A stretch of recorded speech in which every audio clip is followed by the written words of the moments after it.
High street ahead, got my head in the game. With the red light on, I'm just waiting for the change. Keep my head down low. Hi, I'm Jay Fallon. Thank you for listening to The Slippery Slope. So, there's a couple of stories that came out this week or the last 7 days relating to police in specifically New South Wales. Obviously, we had the outcome for police officer Christian White, the champion who decided, hey, let's go on Taser a great grandmother, a 95-year-old woman, and then surprised when things didn't turn out that well.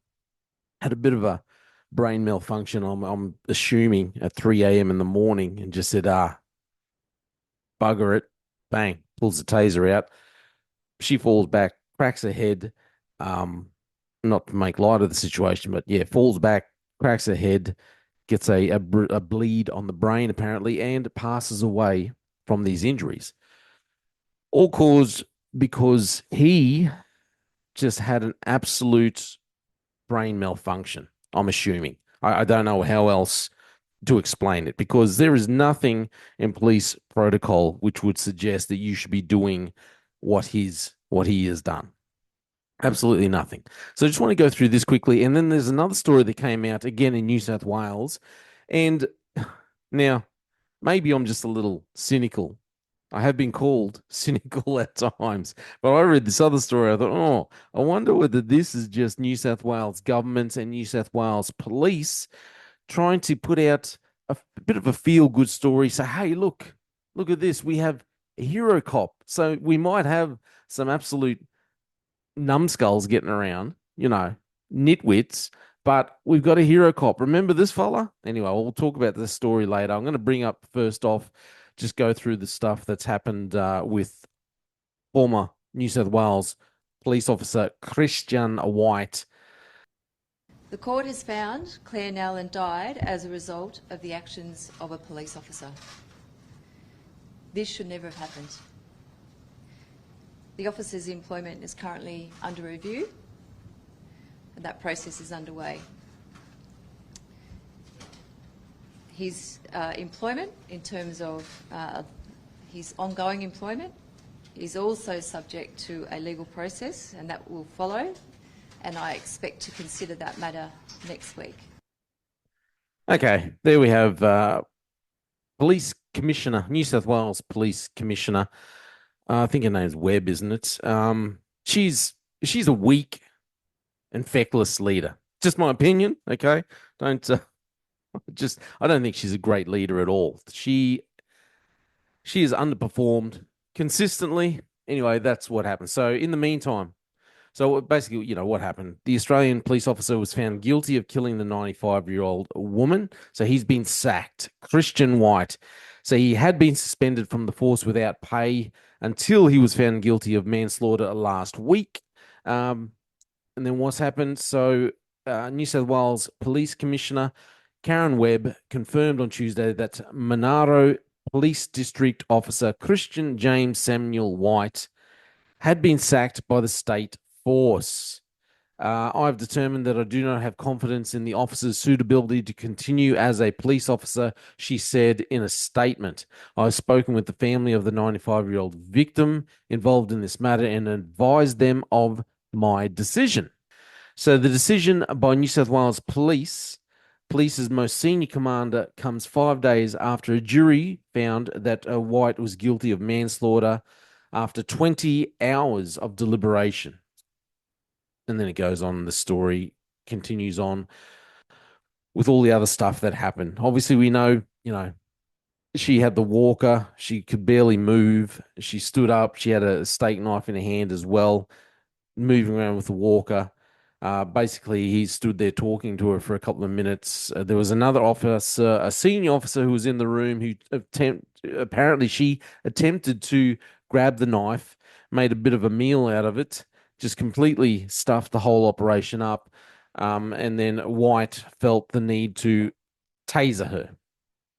Absolutely no idea why you would do that. Like I said, a bit of a brain malfunction, maybe something to do with being called out at 2, 3 a.m. in the morning, and just being tired and thinking, well, stuff this, I want to get and go home. Anyway, who knows why he did it, but it all went pear-shaped.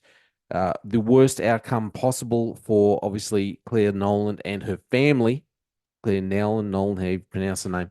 Anyway, so he was found guilty. Unfortunately for him, he is going to end up having to spend some time in the big house. So let's see how that goes for him. But found guilty, and I don't think there was any way around him being found guilty. There's nothing else you could do. You look at all the facts. You know, the case that him and his defense team were trying to put forward, it just seemed weak. There was nothing to it. I don't know how you could defend, with a serious face, how you could really defend his actions. And then the things that he was putting out there in his defense really made no sense. Absolutely no sense.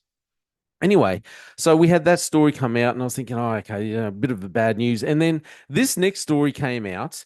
I was reading this, and I thought, well, isn't it funny? Isn't it funny? New South Wales police have had a lot of bad stories just in the last couple of months. Obviously, they had this fella tasering the old lady. They had another story coming out about supposed racist issues within the force, how it's apparently rife within New South Wales police force, racism, I think sexism as well. There are a couple of articles going on about that. But then we have this story come out about the Lint siege hero cop. Now, if you remember, the Lint siege happened, was it almost 10 years ago? Anyway, I'll bring up the story. We can read it together. But I just thought, I'm a little bit cynical, as I said, but I thought, well, I wonder what the reason is why all of a sudden this story is come out. So, unmasked, Lint siege hero cop wins battle to reveal his identity. Came out in the Courier Mail. So, the hero of the Lint Cafe siege who shot dead Man Monis has finally been unmasked after a frustrating and emotionally devastating 9-year battle to have his identity restored. So Ben Besant told the Saturday Telegraph. Can I read? I don't know. The Saturday Telegraph after his monumental New South Wales Supreme Court battle victory on Friday afternoon that finally today was a good day. I have not only been given my name back, but my dignity and my higher purpose in life, the former New South Wales Police Tactical Operations Unit officer said. This is a victory, not just for me, but for our first responders and military personnel. It means we can have a real discussion about PTSD and what has to be done to keep first responders well and in work. There he is here, the police officer in question, Ben Besant. Okay. So Mr. Besant's legal fight, backed by the 7 Network Spotlight program, came to an end on Friday afternoon when the New South Wales coroner lifted the suspension order, which had prevented him from ever telling his story without the pseudonym Officer A. The order was made at the time to protect him, but over the years became a shackle, further exacerbating the PTSD that cost him his career, his marriage, and his home.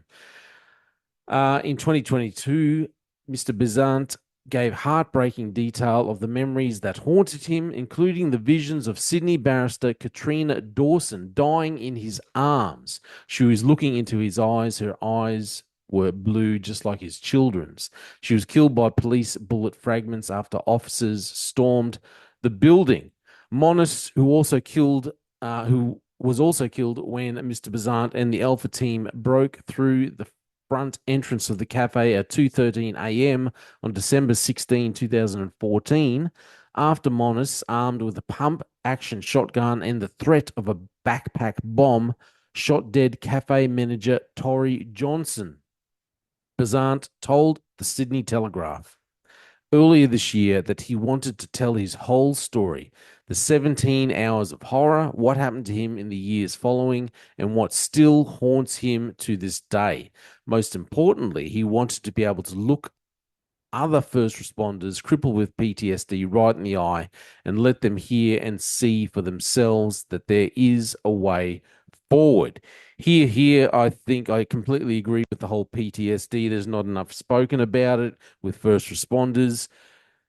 And, I remember when extreme early part when I was in the academy, and they talked about they taught us about compartmentalization, which now I realize is the biggest load of crap ever. You cannot compartmentalize these things. I remember our sergeant telling us, "Yep, this is what you do. You go to all these things, all these jobs. You see all this extremely confronting situations, and how do you not let that bleed into your personal life? Well, you compartmentalize it. You treat your mind like it's different compartments, different little files, and you just file it away in this area, and you compartmentalize this, and then when you're home with your family, that's this part of your brain, and it doesn't work. I know it doesn't work because I suffered from PTSD, not anyway, and it doesn't work. What happens? You're asleep at night, and you wonder why. You wonder why you have the same recurring dream about dead bodies or dead, whatever situation, whatever horrific situation you're trying to suppress. Compartmentalization doesn't work, but they still teach it in the military, I believe. I think they still do. I don't know if they still teach it at QPS. It's, to me, stupid. So yeah, good on him. I'm grateful. I think it's a good thing that he can stand up, that he wants to stand up there and talk about PTSD and how it's affected him. And he is a hero police officer, I think. But am I just being a little cynical where I wonder who was behind the scenes from New South Wales government, from New South Wales police force, maybe having a little chat to the coroner saying, hey, New South Wales government, New South Wales police, we need a feel-good story. We need to remind the public of the good that New South Wales police do, because we've had way too many stories showing how useless some of the officers are, or how bad, how just absolutely bad. We want to deflect from the racism accusations that are going on. We want to deflect from Adrian White and his, just bugger at tasering, killing a 95-year-old. We want to deflect from all that. We need a feel-good story. We need to remind the public that, when this siege went on almost 10 years ago, that our hero police went in and saved the day. So how about we put this fella back in the news? Poor fella's been fighting for this for years, and now he gets to tell his story properly. So good on him for what he's trying to do. I'm a little cynical. I just wonder whether there's someone in the government, New South Wales government, behind the scenes, pulling the strings, saying, hey, we need a feel-good story. We need to remind people of how good the police are, how good they can be, how we do actually need them. We need to put them back in the spotlight, in a good spotlight for once. I don't know. Am I just being a little cynical, or, hey, that's just my opinion. Okay, let me know what you think about the manslaughter charge with the great grandmother tasering. What amount of time do you think is reasonable for this officer to spend in jail?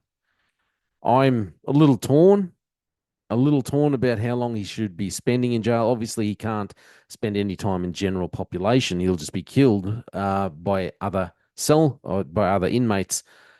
But let me know how long you think. What would be a reasonable amount of time to serve for his, absolutely stupid reaction, his stupid actions that's resulted in the ending of this 95-year-old's life. And let me know what you think about the Lindt Siege hero cop story, about the sudden unmasking. I think it's a good thing.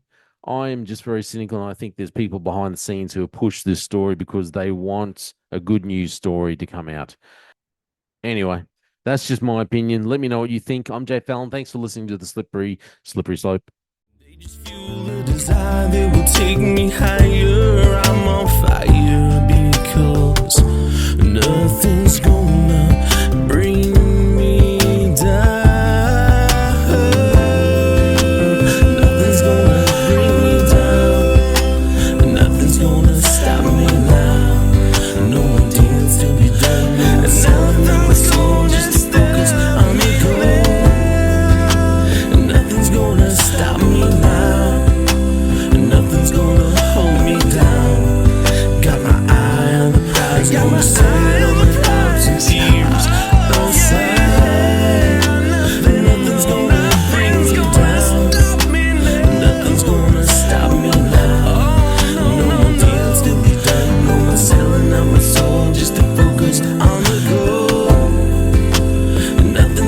stop me now.